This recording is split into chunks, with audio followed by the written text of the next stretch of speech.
fazenda produz milho, feijão, trigo e bois no sistema integrado. E que se algum de nós quiséssemos visitar a propriedade, eles garantiam que iriam ser muito bem recebidos e que se perguntasse para o avô dele o que essa fazenda produz, aí o avô dele iria responder: essa fazenda aqui ela produz ambientes produtivos.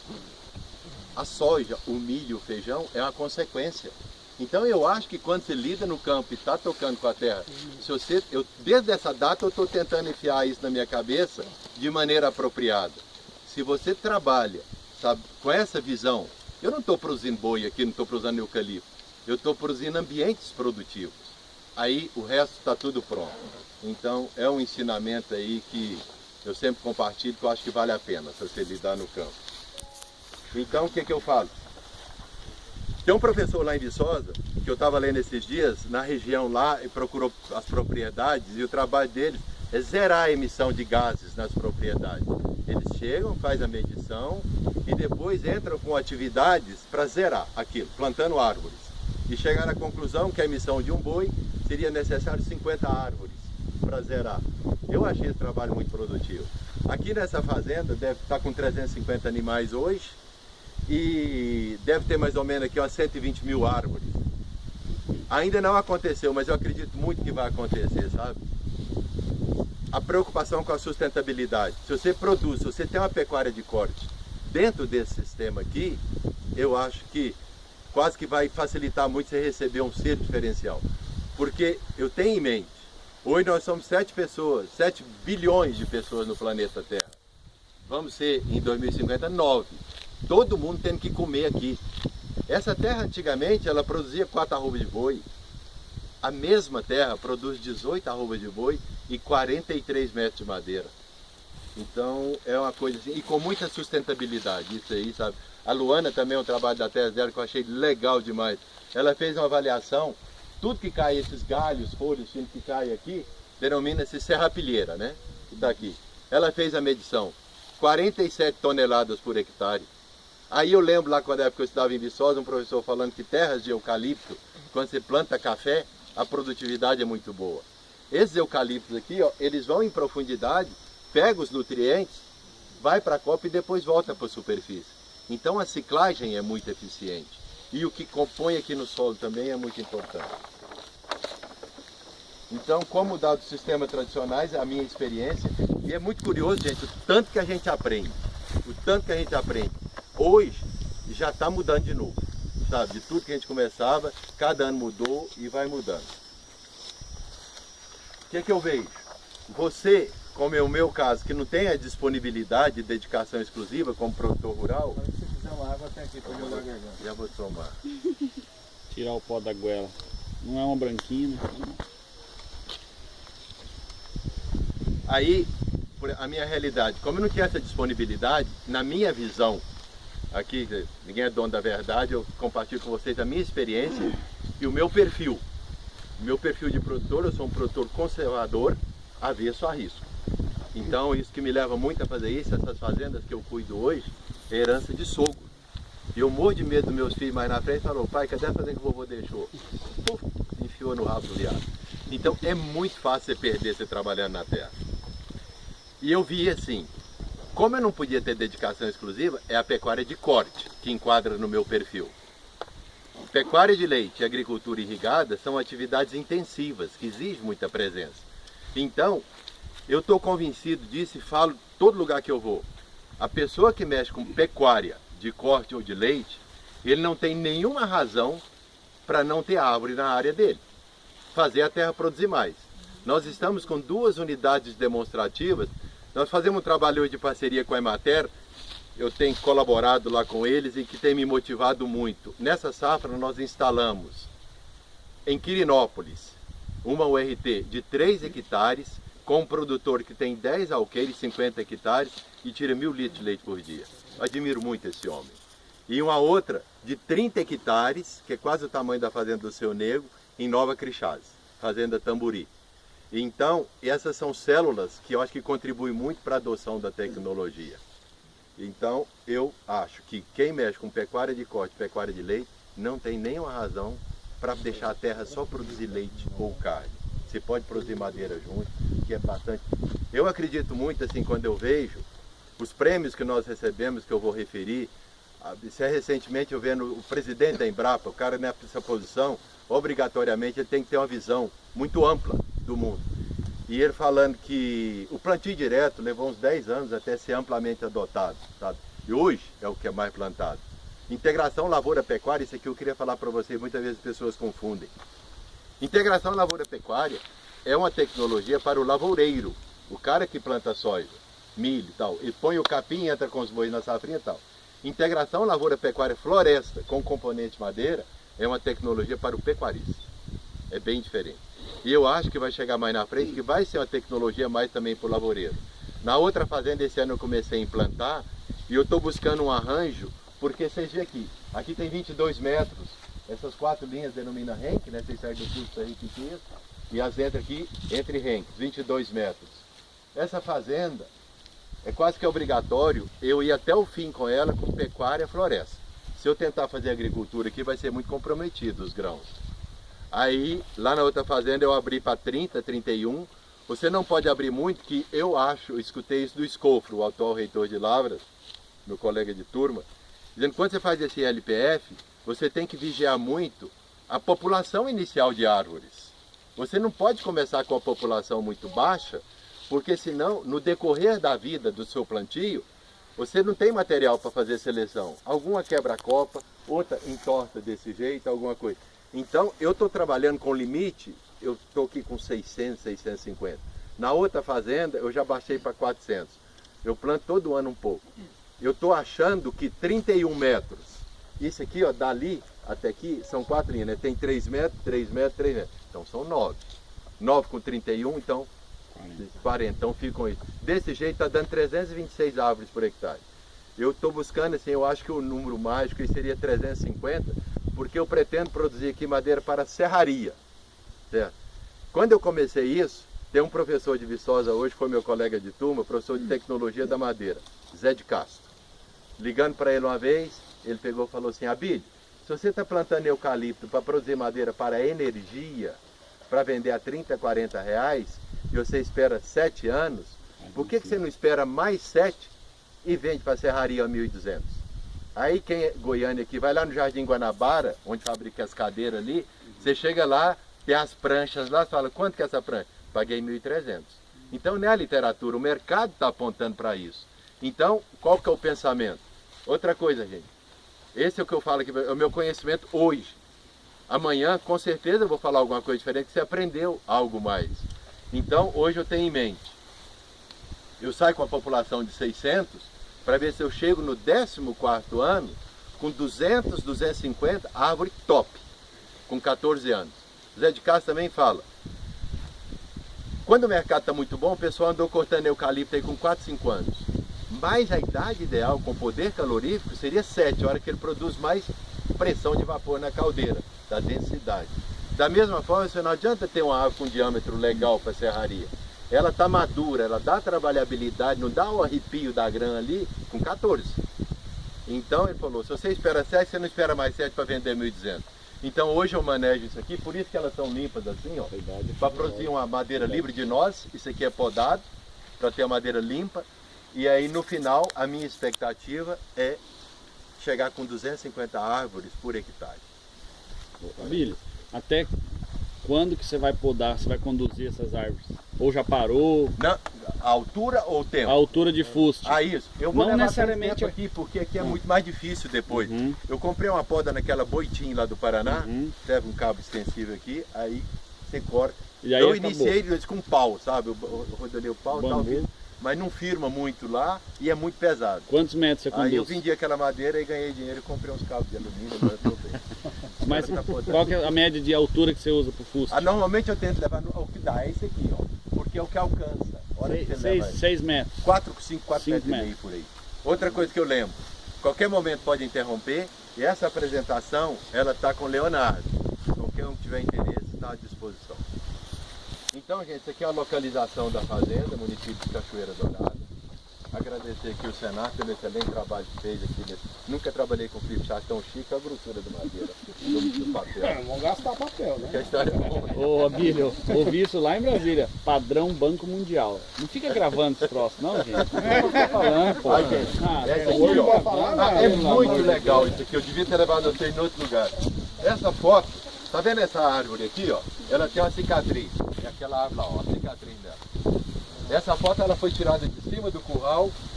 Essa área aqui, em 2010. Tem um rapaz que trabalha comigo, que eu faço homenagem, já que eu não cito a fonte aqui. É um japonês, Roberto Zito, da Embrapa Soja. Se você trabalhar, traga um japonês perto de você, que as fotos são boas demais, sabe? Todas as fotos dele são muito boas. Falando isso ontem. Então, As fotos não saem boas, então, ele não é japonês. pode ser. Pera aí. Aí essa árvore aqui está aqui. Eu tenho uma sequência, sabe, dessa área aqui. Olha como é que está essa área hoje em relação. Por isso que eu falo, que outra coisa curiosa, que eu produzia 4 ou menos de 4, a produzia 7. Quase nada, sabe? Em terra de 120 mil reais ok. E eu como pesquisador da Embrapa, querendo ou não, o pessoal vai fazendo o rapaz da Embrapa de porcaria. Pressão, como é que né? pode? Aí você se Caso cobra. estabilizado. É.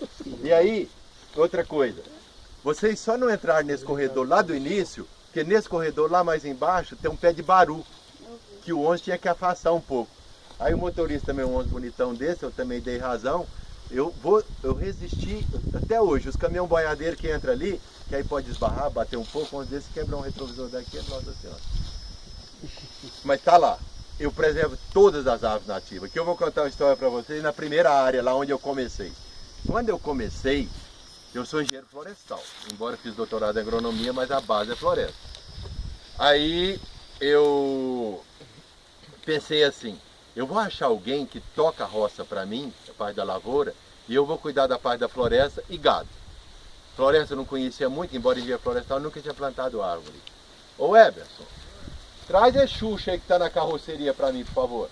Esse ferro aí. Aí o que eu pensei? Vou fazer assim.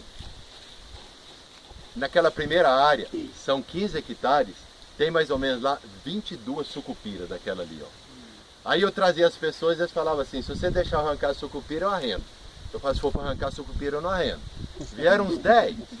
E se eu tivesse arrendado isso aqui para cana, o modelo, o modus operandi é, ele chega com a reta escavadeira, obrigado, velho. Esse aqui é meu ajudante aqui há muitos anos, aqui eu devo muito. Chama o nome dele Weberson. Ele não queria arrancar e a usina que eles fazem com a reta escavadeira faz um buracão ao lado, derruba ela lá dentro e tampa, não fica resíduo nenhum, né? E eu não queria, aí eu trabalhava lá, porque tem uma unidade da Embrapa Soja em Goiânia, então o pessoal teoricamente tem que saber. Aí com a ajuda deles, eu mesmo fui fazer a parte da agricultura. Comprei uma plantadeira Jumil, 1950 e poucos eu acho, 5 mil reais, certo? Compramos o pulverizador tal e vamos plantar soja. Aí plantamos a soja. A dificuldade é quando você vai pulverizar, meu pulverizador aquele de 12 metros, o menorzinho que tem com 600 litros. Você tem que recolher e passa e tal, mas é 1 ou 2 vezes só. Aí fizemos assim, plantei sem derrubar nenhuma das sucupiras. Depois, uma vez eu estava em Mineiros, num evento lá da escola de lá, eles trouxeram um japonês de Belém, do Paraná, mas ele trabalha lá no INPA, Niro Iguchi. Aí ele falando lá na experiência dele, da tese de pós-doctor dele na Inglaterra, o que ele tinha feito era um trabalho de determinação, fazia parte da idade das árvores da região de Manaus. E quando eu comecei na Embrapa, foi em Manaus, então eu conhecia mais ou menos.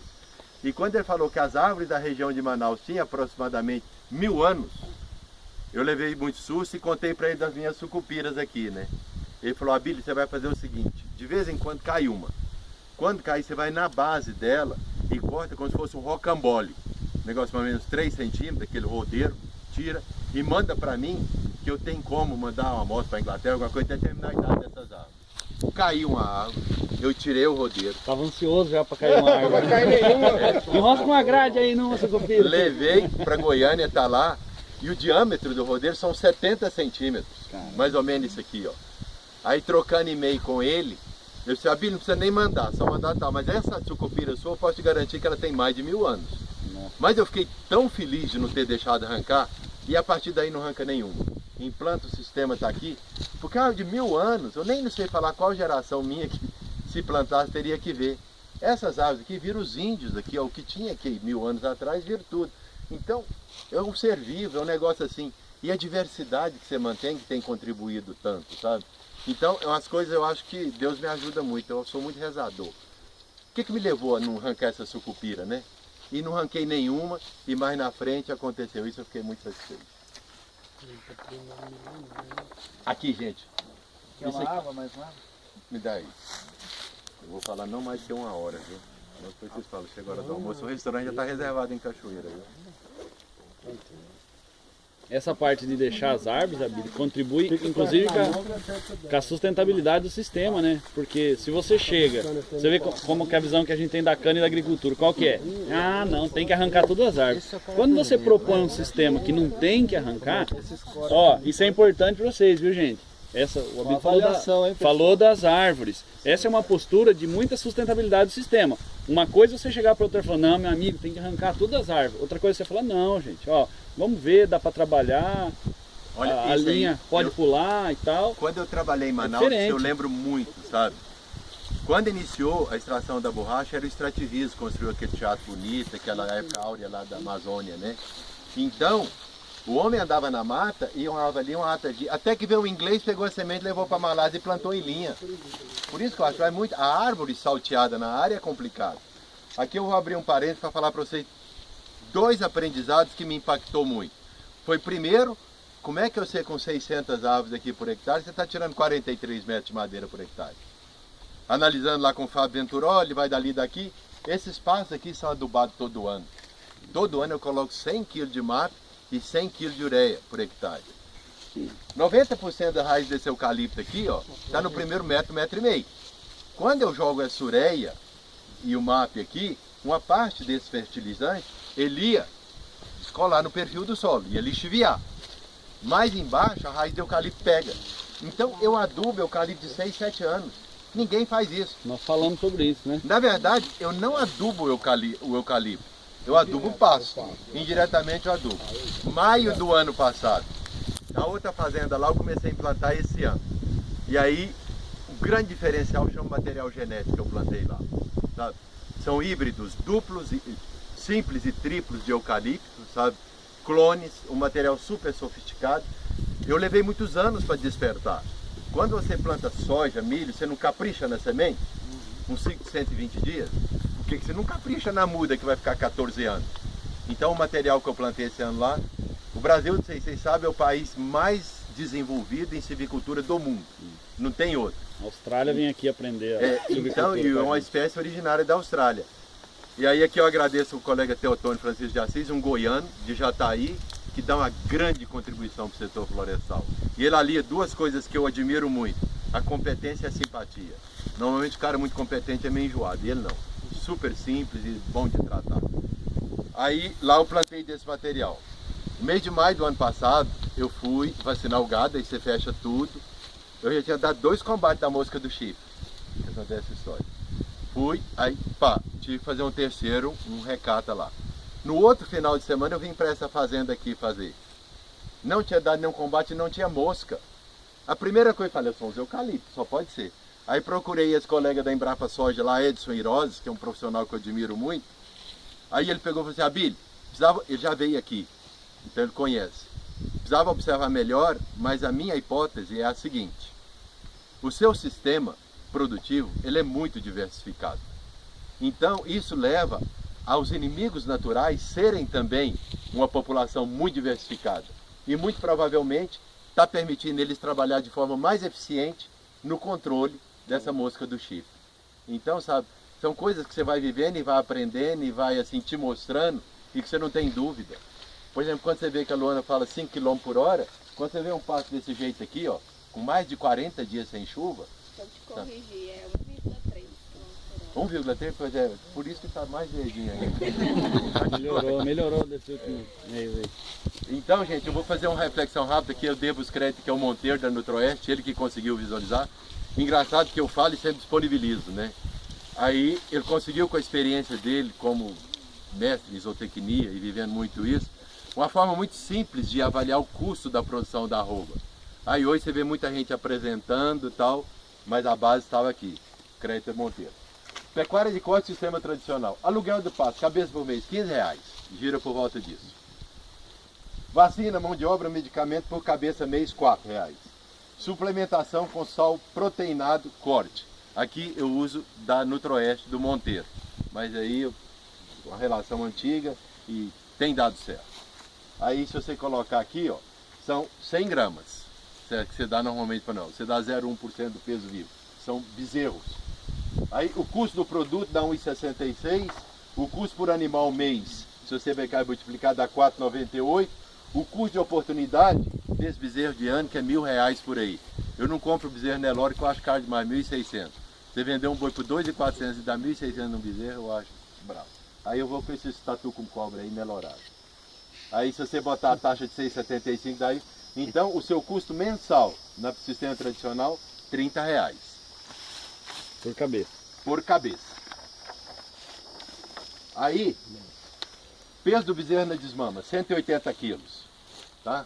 Peso do boi gordo, vendido no sistema tradicional, 480 quilos. Ele chega nisso com 3 anos, 3 anos e meio. Ganho de peso do período da desmama, 300 quilos. Ou seja, se ele saiu com 180, 400, ele ganhou 300 quilos nesse período aqui. Tempo entre a desmama e o abate, 36 meses. Então, aqui fica fácil. Se você tem esse quilo, você divide, dá 278 gramas por dia, que o animal ganha em média. Seca e verde, na pecuária bem conduzida. Aqui, custo da arroba produzida. Você tem 15 quilos é arroba do bicho abatado. 0,52% de aproveitamento da carcaça, você precisa de 28 quilos vivo do animal para você conseguir 15 quilos morto. 28 quilos. Aqui dividido pelo ganho diário dia, você precisa de 104 dias para produzir uma arroba. 104 dividido por 30, você precisa de 3,46 meses para ganhar. O custo mensal é 30, então o custo da sua arroba produzida no sistema tradicional, R$106.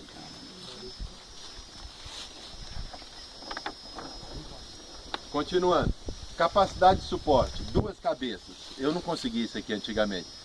É difícil você ter 2 cabeças, 10 animais por hectare, por exemplo, considerando que o nosso alqueire é 4,84, quase 5 só. Aí o que acontece?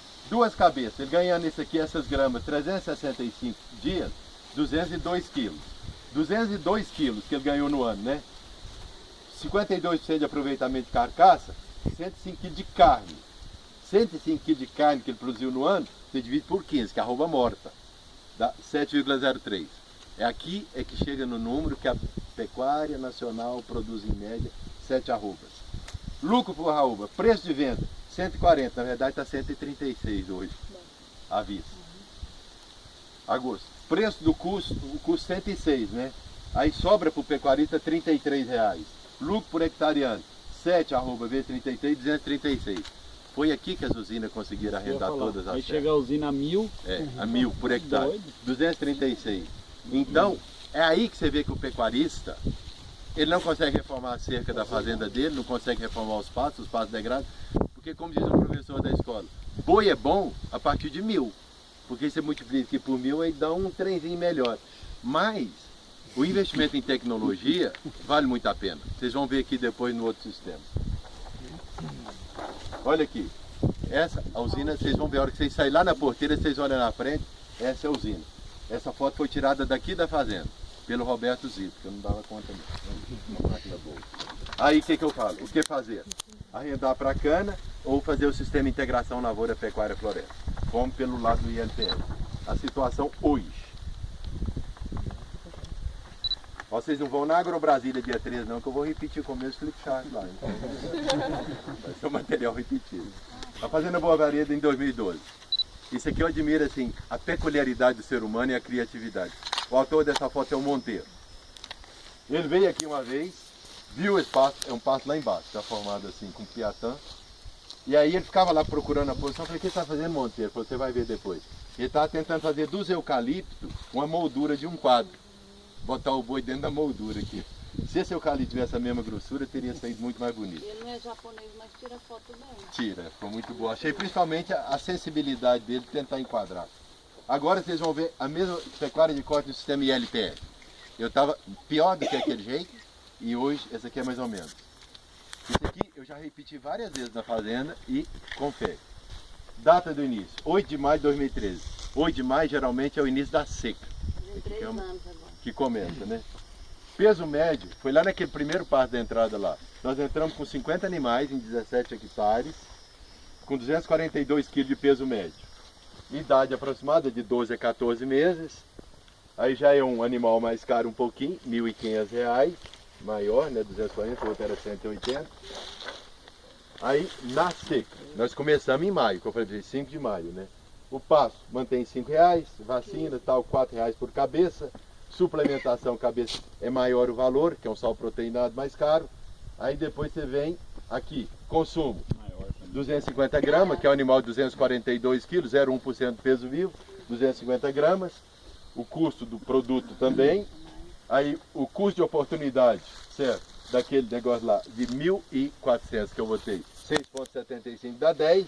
Então, meu total mensal por animal é 41. Então, vocês verem, meu avô falava que para ganhar dinheiro você tem que gastar. O meu custo aqui adotando, lá era 30, né? O mensal. Aqui já pulou para 41. Nós vamos acompanhar. Eu não estou acostumado a trabalhar com papel tão bom desse, não. Eu imprimi outro flipchart e vou atrás do Senado. Custo de manutenção na seca. Custo mensal, 41, né? Os 6 meses de seca, que geralmente você multiplica 41 por 6, dá esse 248. O peso médio, dia 8/9. Começamos dia 5/5. De 242 passou para 290. Foi no inverno. Isso, na seca. O meu sogro ele falava o seguinte, acho muito curioso assim a diferença. Abílio, se tivesse uma tecnologia que o animal não emagrecesse na seca, seria muito bom. Nós chegamos num ponto que ele não só emagrece, como engorda. Isso eu acho assim... 5 meses, né? Aí isso aqui foi pesado e acompanhado. Então o que aconteceu? O Monteiro eu achei muito legal. No início ele falou, Abílio, olha, nós vamos sair com esse peso, deve chegar aqui mais ou menos com peso esperado, 300 quilos. Ele nunca mais vai conseguir fazer isso. Nós passamos o gado na balança, deu 300 kg e 400 gramas. Num gado assim heterogêneo, né, tão, sem tanta genética. Então o peso obtido aí na seca. Agora na chuva.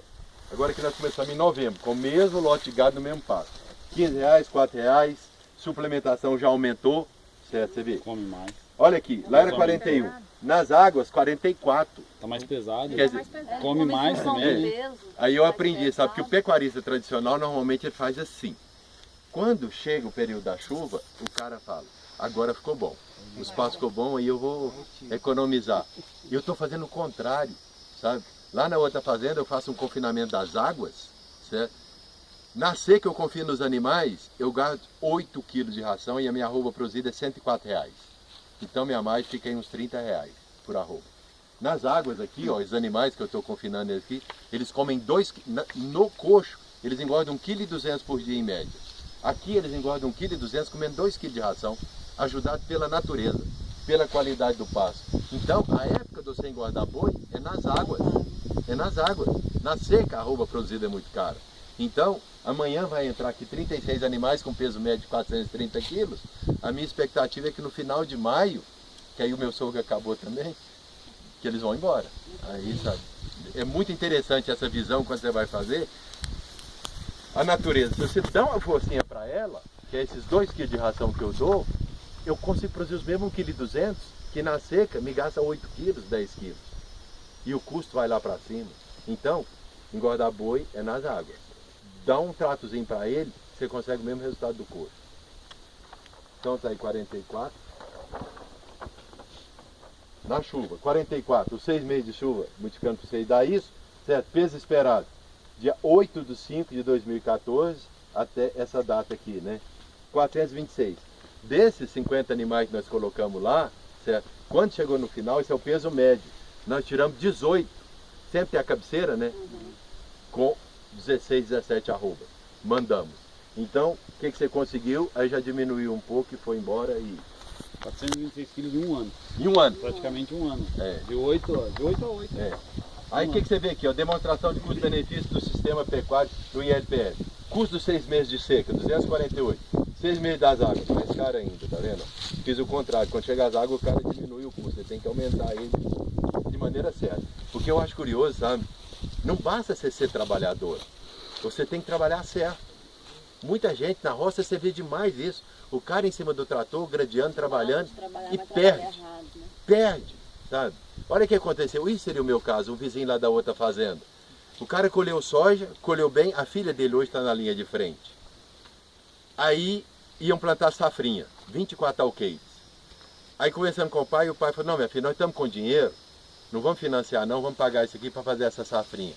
A menina falou, não pai, vamos pegar o dinheiro no banco que tem seguro. Está segurada a roça, não vai colher nada. Se fosse eu, que o pai falou, não gosto de banco, vou botar meu dinheiro e estava ferrado. Então, umas decisões assim que às vezes faz a diferença. Então a lavoura está segurada, foi. 6 meses das águas, custo total de manutenção, 517, arroba produzida. Se eu sair com 242 e cheguei em 426, eu produzi 184 quilos em um ano.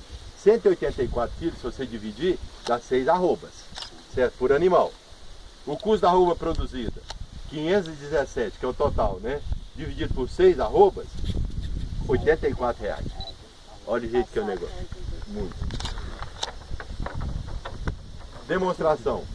Capacidade de suporte. Lá no caso, certo, era 3 cabeças por hectare que nós conseguimos isso. Que dá mais ou menos 1 A. Produtividade, 18 arrobas, que eram 3, cada uma produziu 6, deu 18 arrobas por hectare ano. Preço de venda, 140. Lucro líquido. Se você tem 140 menos o seu custo, são 84. Sobra 55, lá era menos. Só que, lucro esperado, 55 vezes 18, 1.001. Por R$1. R$1.001 por hectare está dando a pecuária de corte. Hoje, a cana está pagando 750, porque ela paga hoje em tonelada de cana. E é de acordo com o valor do mercado. Então, você vai receber tantas toneladas, o preço do mercado está tanto, está dando 750. Hoje, a pecuária de corte conduzida da forma que nós conduzimos aqui dá R$1.000, na ponta do lápis feito, mais 43 metros de madeira. E com todos os benefícios da introdução. Então, por exemplo, eu vendi aquela árvore, deu 250 mil, certo? As 1.000 e poucas árvores. Eu tenho certeza que eu não gastei 250 mil para implantar isso tudo aqui. Agora eu não vou falar que pode pegar fogo não, mas eu não preciso preocupar mais em pegar os custos, né? Mas já está pago.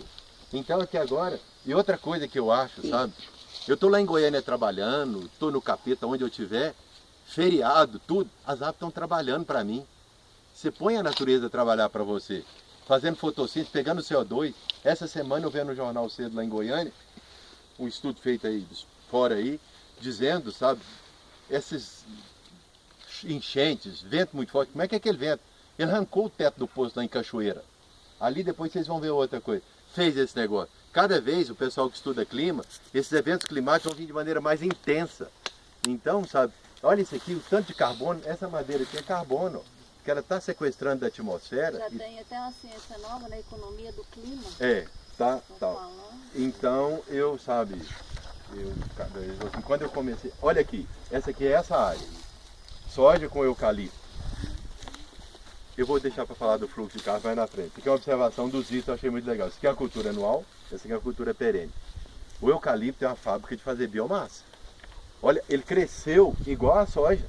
Como é que uma cultura perene ele consegue ter esse arranque? E aqui não foi feito mergulho no MAP lá não. Agora é que eu adotei essa tecnologia. Você pega a muda, você pega os 100 litros de água.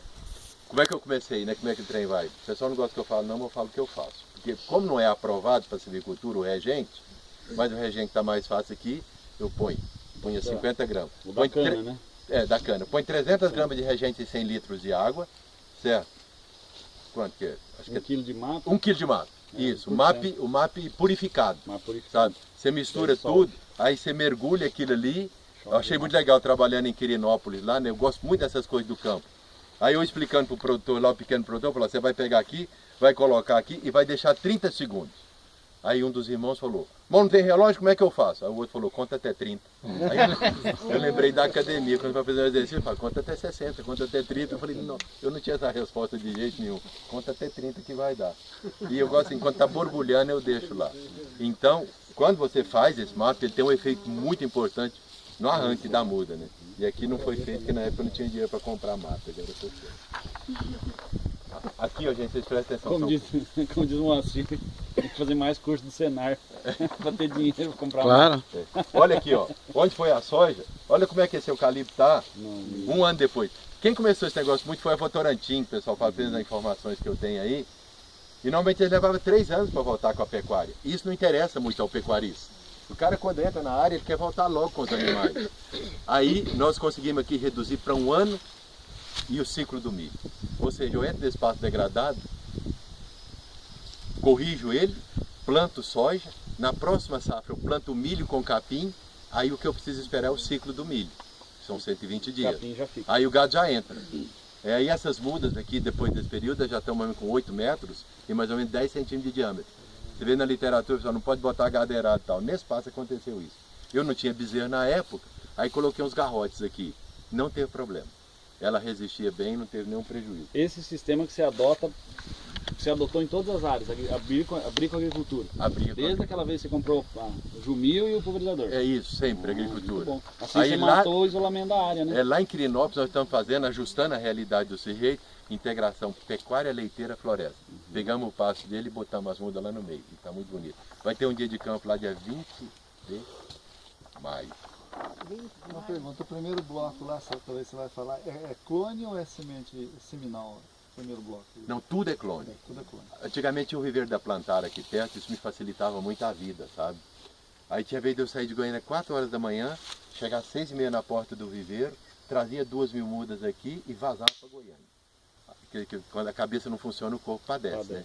Aí eu descobri um cara nas pontezinhas que tinha um gol, eu ligava, choveu, choveu, aí ele pegava o golzinho dele, eu pagava R$100, e ele trazia as mudas, o pessoal plantava, que aqui nada foi irrigado.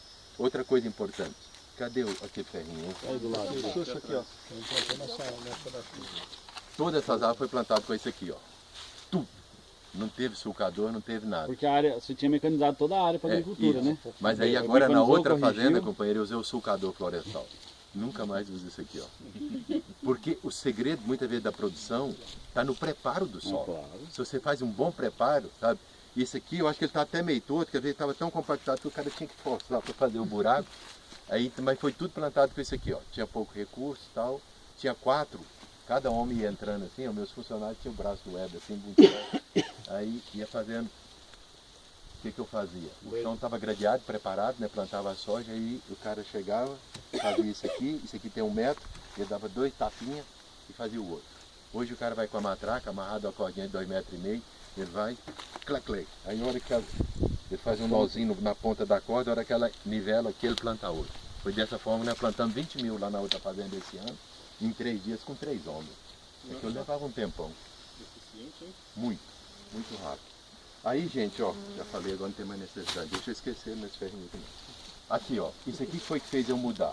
Isso aqui é um trabalho da Clarice, uma colega nossa da Embrapa, sócia economista, sabe, que ela acompanhava os custos aqui, tudo isso. É o fluxo de caixa. No primeiro ano, quando eu plantava soja, eu tinha um custo aproximado disso, uma receita disso, e ficava com prejuízo de R$702. Ficava negativo 702. No outro ano, quando eu plantava o milho, eu tinha essa receita, tinha esse custo, e aí eu já ficava em 79, considerando toda a história. Quando você faz desse arranjo aqui, ó, você tem 64% da área com lavoura, eu planto lá entre rentes, né? E 36% com floresta. Então, quando eu planto a soja, eu exploro 64% do hectare. Então, eu vou colher menos soja. Isso estava comprometendo. E eu achava que eu deveria achar uma forma de zerar pelo menos esse aqui. Aí foi a hora que teve a ideia. E nós fizemos isso em Nova Crixás e lá na outra fazenda. Plantar soja de ciclo curto, 100 dias por aí. Hoje o pessoal está cortando muito, né? Aí você planta essa soja, mais ou menos, e quando começa a chover, novembro, por aí, colhe ela mais ou menos dia 15 de fevereiro. Aí você colhe ela 15 de fevereiro, você tem ainda mais ou menos na região uns 300, 400 milímetros de chuva. Aí você entra com as mudinhas. E quando você entra numa área pós-soja, aí você faz soja em área total, você explora 100% soja, da aí área. 100%, aí explorando 100%, eu tenho certeza que vai reverter. Claro. E quando você entra numa área dessa, tem até aqui uma foto depois para mostrar, eu vou inserir, você não tem mato competição, você não tem formiga, e o custo de implantação é só sulcar e botar a mudinha. O nitrogênio está E tá lá também, brotando, sabe? Então, e outra coisa, quando eu plantava daquele jeito aqui, eu ia pulverizar aquela soja que estava, o trator manobrava, passava em cima da muda e virava uma meleca, né? Então não, tirar só e você entra. Lá houve atraso no ciclo, as coisas, o cara não conseguiu plantar que estava previsto. Nós plantamos dia 18 de março. Depois que choveu, plantou, choveu 6 milímetros. Uma chuva de 2, uma chuva de 4. Aí eu tive que irrigar. Aí pesa, companheiro. É um pipa com 4.000 litros, um homem no trator e 2 na mangueira. R$ 1.200 cada molhada. Aí esse dia choveu 5, eu estava prontinho para molhar e economizei 1.200. Aí gastei para consertar a estrada para receber vocês aqui. Então isso aqui, ó, é que me levou, sabe? Então aquele negócio de você plantar junto, hoje eu defendo muito, que eu acho que é mais assim. Faz um cacho inicial. E você melhora a produtividade, você reverte isso aqui e você diminui o custo de implantação da sua floresta. Isso eu acho muito importante. Abílio, esse... Aqui, esse negócio que eu vou passar para 31, viu, gente? Eu acho. Esse custo de 2.800 aí levou em conta o preparo de solo? Tudo completo. Eu tenho essa planilha aqui detalhada, viu? Se você coloca na sua conta aí a reforma de pastagem, a R$ 1.200, você está tendo uma receita positiva de 500. Obrigado, Pedro. Aí eu não vou ficar muito com esses números aqui, que não foi eu que fiz as contas, mas eu tenho uma pergunta. Quando eu comecei a plantar aqui... Não sou só eu que falo isso, mas viu? eu tenho as planilhas, sabe, tudo assim, detalhada, com aquela, tudo que compôs os cursos, aí só me procurar e aqui vai ter meu contato. Olha aqui o que é curioso. Quando eu fazia doutorado na UFG, o professor Ronaldo, de fruticultura, ele falava assim, gente, o brasileiro é assim. Ele veio falar, por exemplo, que maracujá está dando dinheiro. Aí ele vai atrás de um agrônomo, vê onde compra semente, como é que é a adubação, quais são as pragas, tudo direitinho. E aí vai plantar. Tem que fazer diferente. Por exemplo, eu falo com certeza que qualquer um de vocês for plantar maracujá, se for lá no Ceasa e ver o jeito que é comercializado, que é o tal de pedra, vocês não plantam. Não. Vê o mercado. Qualquer um que entrar naquela pedra não faz nada. Pois é, eu vi falando esse negócio, pensei a lembrar, cuidado com o mercado. Aí plantei aqui. E aí, meu amigo, chegou na hora do momento de cortar, eu descobri que eu estava enganado. O mercado de Goiânia não me pertence. Sabe por quê? Porque hoje se você põe um caminhão desse que pega 40 metros de madeira, um truque desse aqui, a 30, que você vende a floresta em pé, a carga vale 1.200. Quando vem um caminhão de boi, pegar boi aqui, ó, o frete que tem lá na nota é 2.400. Como é que o cara vem no frete de 2.400 para pegar uma carga de 1.200? Não vem. Então eu descobri que o meu mercado é Itumbiara, Quirinópolis e por perto. Ou então um chinês desse veio fazer uma rede de alta tensão que me salvou. Caiu do céu o chinês. O pessoal falou que eu quase que ganhei assim na Mega Sena, uma quina, por aí. Aí, mas eu acho que sempre assim, sabe? Tudo na vida tem solução. Menos para a morte, que embora às vezes a morte é a solução. Se você comprar uma serraria móvel, que a última vez que eu fui na Agro Brasília, nessas feiras sempre tem, serrasse ela numa estradinha dessa, R$25.000. Aí você pega uma árvore dessa aqui, quando ela estiver mais grossa, você transforma ela em caibro, vigota, aí você já vai vender por valor de 1.000, sei lá quanto. Aí o caminhão já dá 23.400, aqui já dá para levar para Uberlândia, para Goiânia. Então, sabe, agrega valor. E a grande vantagem, por exemplo, quando você por exemplo, esses chineses que vieram, eles me exigiram que entregasse as árvores para eles descascadas, para a rede. No início eu achei difícil, mas depois eu lendo, a maior parte dos nutrientes está na casca. Então ele deixou meus adubos tudo aqui de volta e levou só a madeira. Então, se você, o caminho é esse, sabe? Deixa crescer. Outra grande vantagem, quando você tem um plantio homogêneo, sabe? Chegou a hora de cortar, você tem que cortar, porque o trem está ali, não vai engrossar mais. E o risco do fogo? Tem nada pior do que um fogo de copa de árvore. A única forma é um trator de esteira e abrindo lá, derrubando, que vai passando de uma copa para outra. Olha aqui, se Deus lhe pegar um fogo aqui, ele não passa para aquela copa lá, é muito difícil. E não tem muito material combustível aqui para ele poder alcançar a copa. O gado come. Então, sabe, combustível, o gado come. É mais tranquilo esse negócio. E aí quando eu chegar com a serraria móvel, na árvore dessa quiser transformar, o produto da serra vai ficar tudo na área. Eu não vou levar tudo. Então pensa, a hora que eu aposentar, vocês vão ver muito barulho de motosserra. Eu vou estar nas áreas. Outra coisa, quando eu comecei aqui, eu tinha muita insegurança. O pessoal falava, Abílio é doido, está enchendo a fazenda dele de toco, não sei o que, não sei o que. No final do ano passado, eu fui no Congresso Mundial de ILPF, dar uma palestra lá, e saí correndo que tinha uns americanos que queriam vir visitar aqui. Aí eu saindo correndo, vi uma mulher atrás de mim e falou, vem cá, por que você não participa do prêmio da Câmara de Indústria e Comércio Brasil-Alemanha da Federação das Indústrias de São Paulo, da Fiesp? Eu falei, manda para mim um e-mail que eu vou ver. Aí saí correndo e vim. Aquele negócio foi ficando.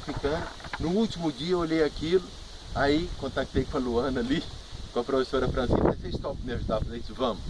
Aí submetemos esse projeto aqui para esse prêmio lá. E ganhamos o prêmio. Tá aqui, ó. Walmart Sustentabilidade. Então, para você ganhar um prêmio desse, ele passa por uma banca examinadora, avalia. Você não vai te dar isso à toa. Então, isso me dá uma segurança muito grande para mim mesmo, né? O pessoal antigamente falava, Billy, é bom ser da Embrapa falando e fazendo, que convence mais, porque está botando o seu na reta, né?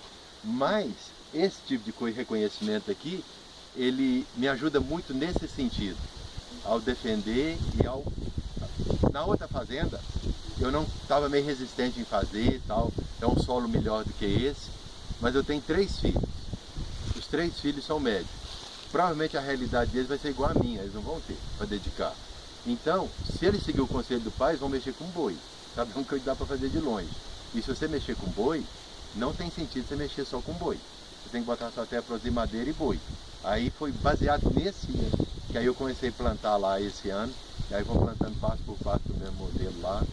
E isso aqui me ajuda muito a tomar essa decisão. Num período anterior, o Globo Rural veio aqui, sabe? E nós recebemos esse prêmio aqui no concurso de Fazenda Sustentável também. Nós chegamos como finalista do concurso no Brasil inteiro, 3 fazendas. Aí, aqui ganhou o prêmio mesmo, esse aqui como da finalista. O pessoal me ligou, me convidando para ir lá no evento, e dizendo que a minha posição, embora não era ganhador, era como se fosse indicado para o Oscar, mas não ganhou, mas já é uma coisa boa, né? Eu fui indicado para o Oscar. Então, isso aqui também dá uma segurança muito grande. E vai. Aí um pouquinho do amanhã. O amanhã a Deus pertence. Esse aqui, ó, gente, é a coisa que me motiva muito, sabe? Eu gosto muito de trabalhar no campo. É a fazenda Santa Bárbara lá. Quando eu cheguei lá, essa fazenda de 10 alqueires chamava Cantinho do Céu. Falei, gente, não é nome de fazenda não, esse aqui parece lugar de tomar cerveja e fazer churrasco. O cara produz 1000 litros de leite. Trabalho é feito um condenado. Cantinho do Céu. Aí mudamos para Santa Bárbara. Eu não queria Santa Bárbara, que parece terra do Lula lá, né? Você sabe que é a protetora de raio, né? Santa Bárbara é protetora de raio. Aí então colocou... é bom para não dar fogo. Aí chegamos lá, o homem não tinha nada, sabe? Nem nada. Aí eu não tinha experiência nesse sistema aqui. Mas aí você vai ajustando. Tinha essa área lá de 3 hectares. Não passamos pela agricultura, certo? E como a área dele é pequena, isso aqui tem muitos benefícios. Nós fizemos a calagem aqui, era para ter adubado, não conseguimos porque a chuva parou muito cedo, tem que adubar com solo molhado. Aí colocamos as mudas, certo? Aqui, ó, aqui era para ele ter dissecado. Achei muito bom quando você tem algumas ideias assim. Eu não conheço o Camilo da Camargo, nem ele me conhece. É lógico, eu não conheço. Aí eu não queria usar o chucho, sabe? Eu queria aquela máquina da Steel que faz cova, que ela é manual e que vai. E não tinha dinheiro para comprar e não dava. Aí liguei para ele, expus para ele a ideia, ele me respondeu assim no telefone, falou, Abílio, eu vou tentar na Steel para ver se eles te arrumam essa máquina para você fazer essas covas. Mas posso te adiantar, se eles não te arrumar, eu arrumo uma das minhas. Nunca mais encontrei com ele, ele falou, vem cá na loja, pode pegar. A Steel mandou, trouxemos aqui, fizemos essas covas. E a orientação era para dissecar. Certo? Mas aí o homem não conseguiu dissecar e ele limpou na enxada. Teve uma parte que ele dissecou. Aqui de baixo não dissecou. Tive lá semana passada. As mudas onde ele não dissecou estão menores do que na outra área. Não tem nada mais eficiente para competir por água e nutrientes do que braquiária. Ela puxa tudo. Então agora nós estamos lá com os cones, protegendo as mudinhas aqui. Aqui que está a diferença material. Eu tenho que tomar cuidado que falo. Se eu tiver alguma coisa errada, vocês me ajudam, corrige, para eu parar de falar errado. Mas existe aproximadamente as 700 espécies de eucalipto no mundo. E tem uma delas que chama muita atenção pela densidade, que é o eucalipto cloisiano. A densidade dele é muito alta, acima de 600 kg por metro, 600 gramas por decímetro cúbico. Só que tem que é muito difícil fazer a muda. Eu tenho um pouco plantado ali beirando a fazenda lá, foram semeados 8.000 tubetes para eu conseguir 2.000 mudas. E aí o pessoal começou a clonar, conseguiram clonar, que era difícil também. Aí nessas mudas que nós buscamos agora, eu queria dele. Aí o viveirista falou, Abílio, não leva. Está morrendo muito no campo, ele não enraiza direito e tal. Aí eles fizeram um cruzamento do eucalipto citriodora com toreliano, teotônio, o toreliadora, densidade 660. Mais denso do que. Então, lá, eu fui lá em Capelinha, onde eles viveram lá, é o material protegido da acesita, sabe? A gente paga royalties para poder acessar, mas vale a pena, 45 centavos a muda lá. Ela chegou aqui, sabe, para mim por uns 70, pagando frete. E ele falou, Abílio, você tem que... Capelinha é uma cidade de 50.000 habitantes, tem 20 usinas de tratamento.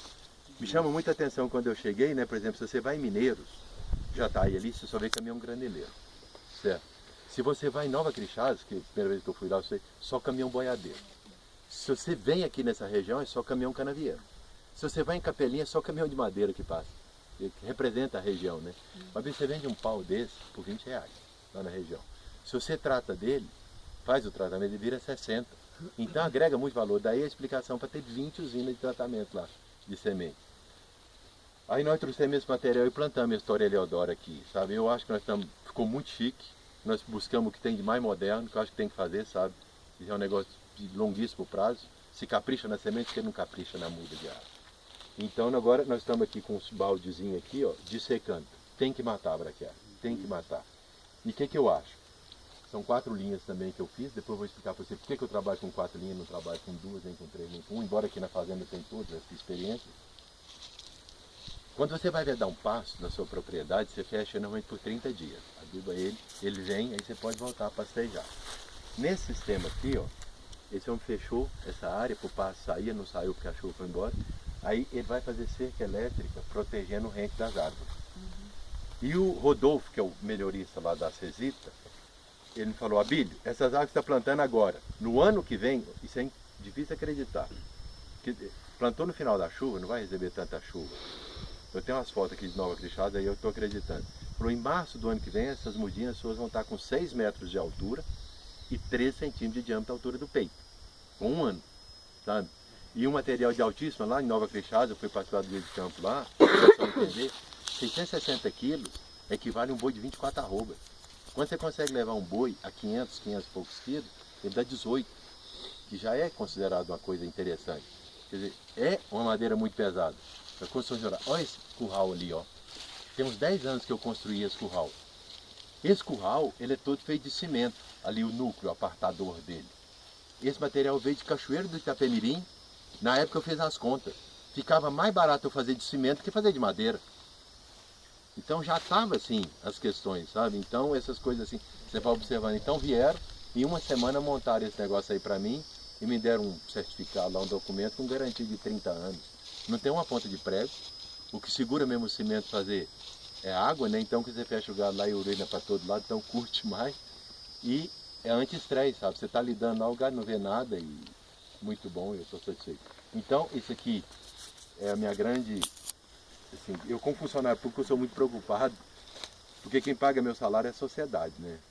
Eu falava essas vezes. Eu estudei primário, ginásio, graduação, mestrado, doutorado e foi tudo com escola pública. Então a forma que eu acho de retornar para a sociedade é participar desses dias de campo e nesses eventos, eu acho que eu dou um retorno. E aqui eu lembro de um outro caso, está quase dando 1 hora, que quando eu entrei na Embrapa eu viajei muito pelo mundo. E uma vez eu fui para a África, para a Costa do Marfim, fiquei 4 meses e vim para a França no final. Lá arrumei uma namorada, era solteiro, Veronique, uma francesinha bonita. Aí, lá com ela, no final de semana me levaram para uma casa de campo que eles tinham lá. E eu acho que foi isso que me motivou a fazer. Eu fiz vários dias de campo aqui no início, sabe? Até que começou a gerar muito problema interno, comecei a apanhar muito por isso, eu peguei, encerrei e abro exceção para receber assim, alguns grupos assim para ajudar. Aí eu estava lá no campo, você vê o que é outros países, sociedades mais antigas. E eu, antes de casar com a Priscila, eu fazendo essa área de ciências agrárias, né? Eu pensava assim, na hora que der eu vou comprar um pedaço de terra e vou mexer com campo, na minha atividade.